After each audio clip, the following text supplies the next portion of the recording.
Hello, friends, and welcome back to Malicious Compliance Stories. It always amazes me that these Karens come in with the threats and aggressive stance straight away. They just never seem to grasp the notion that you catch more flies with honey than with vinegar. But before we begin, don't forget to subscribe to our channel if you're new here and turn on notifications so you don't miss a new video every single day. Here we go. Yes, I will tweet exactly what you said. I used to work in publishing, and part of my job was managing our company's social media accounts. When we were running a campaign for a specific book, we would supplement that campaign by tweeting about it. It usually had no provable impact on sales, but it'd make the author happy. I was running a campaign for a big nonfiction author. I initially had no direct contact with the author, but drew up a social calendar with suggested content and timings and sent it through the lead marketer. I heard nothing back, so I started tweeting as planned. I was then told by the lead marketer that the author wanted us to tweet more.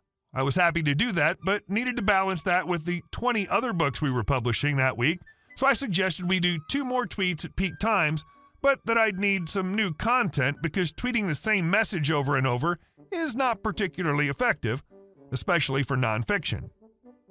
Now, at this point, the author found my work email address online and decided to email me directly. I then received 4 emails in 15 minutes, in all caps, badly spelled, and bright red, I kid you not, telling me all the things I was doing wrong. Apparently, this author wanted to market his 800-page history book as a sensational, romance-filled family epic.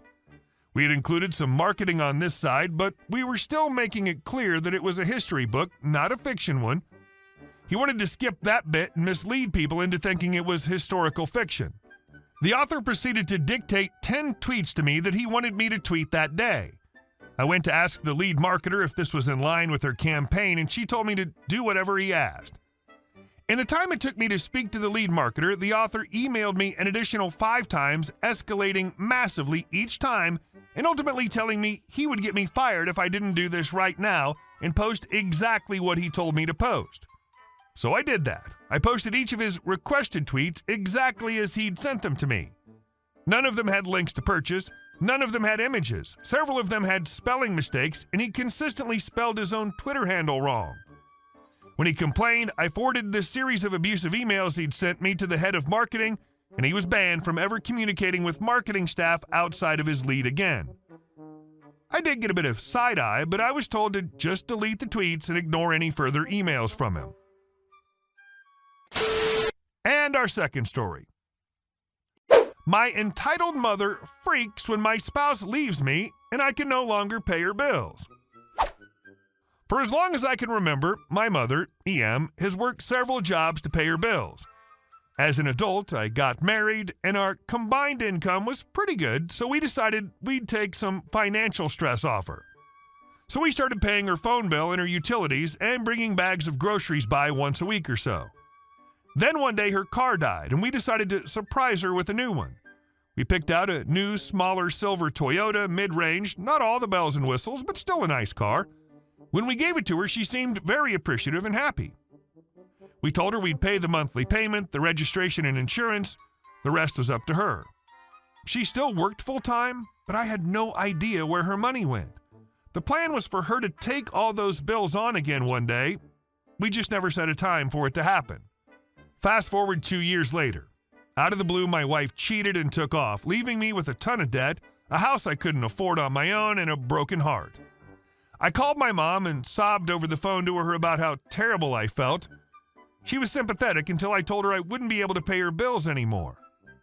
In fact, she became totally silent. Me. Are you there? EM. Did you just say I have to start paying my bills again? Like my car payment and insurance? Me. Yes, I can't afford it anymore with just my salary. Plus, I'm going to lose my house. EM. I can't afford to start paying these bills. Me. Mom, I had no idea this was going to happen. I literally have no control over this. EM. I didn't even want this car. I hate silver. You got me silver knowing how much I prefer white vehicles. And now you're telling me I have no choice but to pay for an ugly silver car that I didn't want? Plus all the other things like insurance? You're the one who gave me those bills. Why should I pay them? I'm speechless at her response. Then she shrieks, "How can you do this to me?" It's one sentence from her I'll never forget or forgive her for. My sadness turned to anger in a split second. Me. How could I do this to you? My wife left me. I'm alone and I feel like crap. I'm going to lose my house and my credit's going to be screwed. I barely make enough for my own bills, and you're going on about you? I've been paying your bills for over 5 years.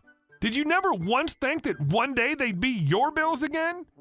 Did you ever plan to pay things yourself again, or were you just assuming I'd keep paying everything until you die?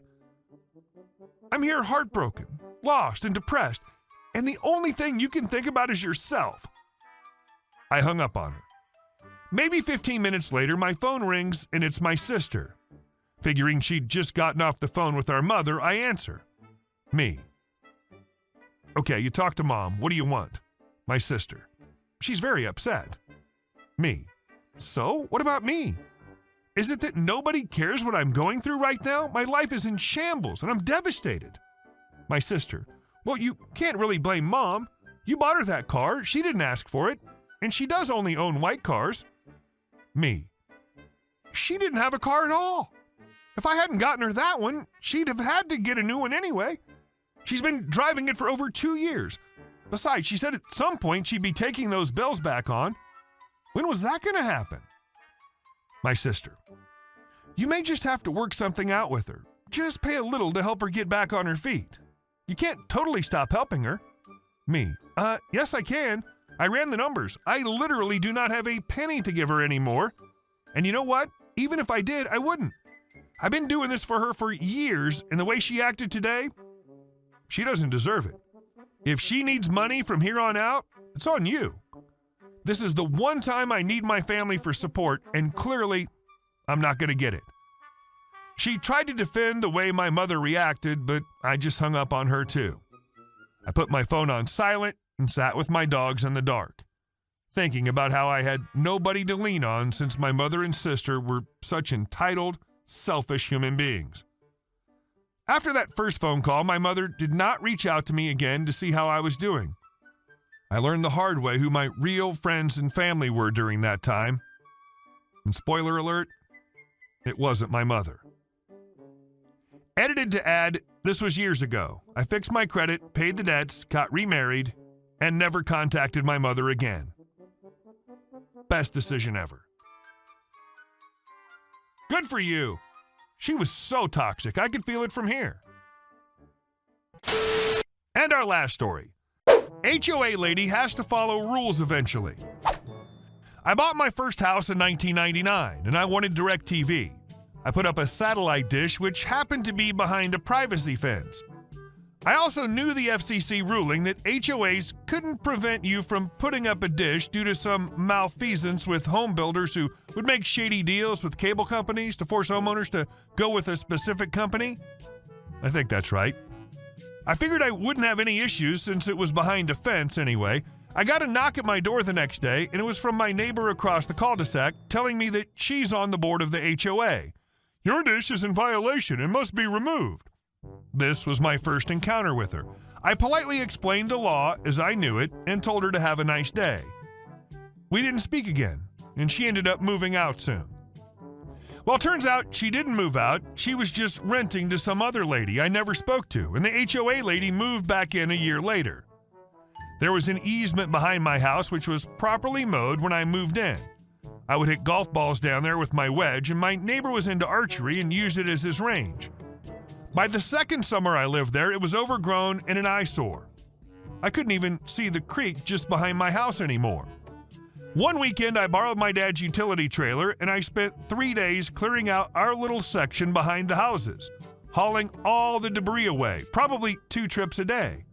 My arms were covered in cuts from briars, and apparently I was also dealing with sumac, poison ivy, or some other stuff, because by Monday I was having an allergic reaction so bad that I went to the doc to get a steroid shot.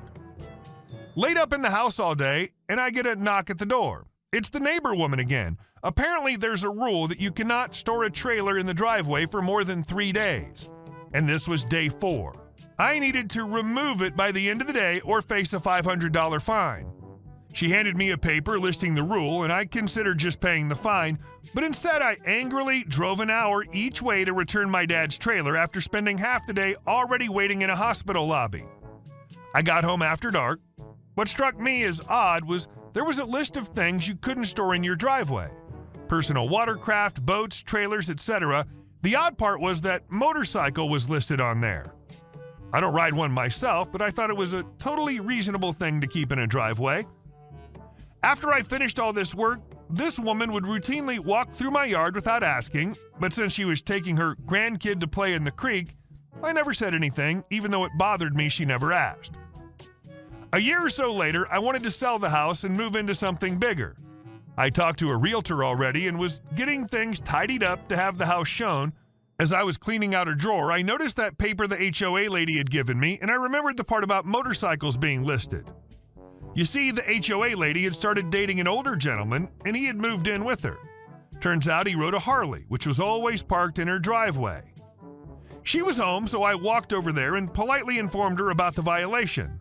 The next day, the motorcycle was parked on her back porch, the one she bragged about to everyone who'd listened so she could tell them how much it cost.